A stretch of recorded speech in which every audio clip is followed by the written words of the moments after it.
HCR 5004 proposes to amend Section 1 of Article 5 of the Constitution of the State of Kansas. Under the current constitutional language, it states that every citizen of the United States who has attained the age of 18 years and who resides in the voting area in which he or she seeks to vote shall be deemed a qualified elector.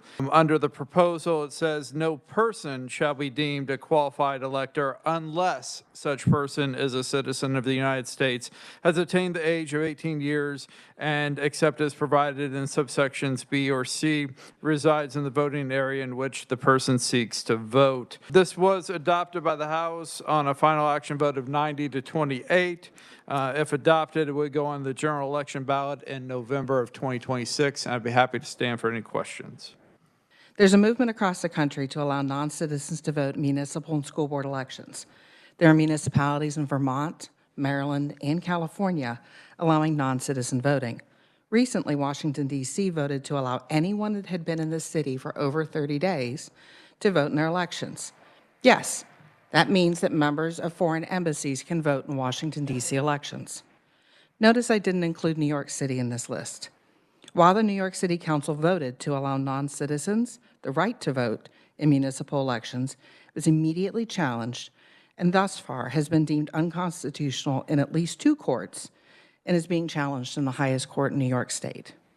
An interesting side note is that while the New York City Council was voting to allow non-citizens to vote in their elections, we polled New York City to see what they thought.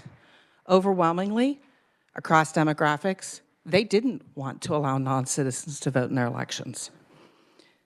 As previously stated, the Kansas Constitution states every citizen of the United States. That on the surface would make you think that that limits to only U.S. citizens, except it doesn't.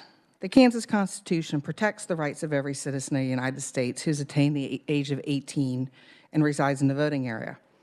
It does not prohibit a municipality from allowing a non-citizen to vote legally. It is granting the right to vote to citizens, but not reserving the right to vote to only U.S. citizens. Kansas municipalities have broad home rule. In Article 12, Section 5B of the Constitution, it empowers cities to determine their local affairs and government. This isn't going to prohibit a municipality from allowing non-citizens to vote in school board and municipal elections. This bill gives the people of Kansas the opportunity to clarify that only U.S. citizens can vote in Kansas elections. I ask that you vote to approve HCR 5004 to let the people of Kansas vote on whether they want the Kansas Constitution to state that no person shall be deemed a qualified elector unless such a person is a citizen of the United States. For clarity, did I hear, and I'm sorry, Becky, cities may still allow non-citizens to vote? Is that what you said? There's nothing in the Constitution or state statute that prohibits a city from deciding to allow non-citizens to vote in their municipal and school board elections. This amendment would preclude that all the way from school board all the way up to President of the United States. Thank you. Would this also include irrigation district elections? This would be all elections in the state of Kansas, whether for a ballot measure or for a candidate. And you are aware that some of those elections are based on property ownership rather than residency? Yes. So if someone lives in Colorado but is right on the edge of the irrigation district and owns property both in Kansas and Colorado, this would prohibit them from voting in that irrigation district? So are they a U.S. citizen in this hypothetical situation? Because all this does is change the citizenship requirement.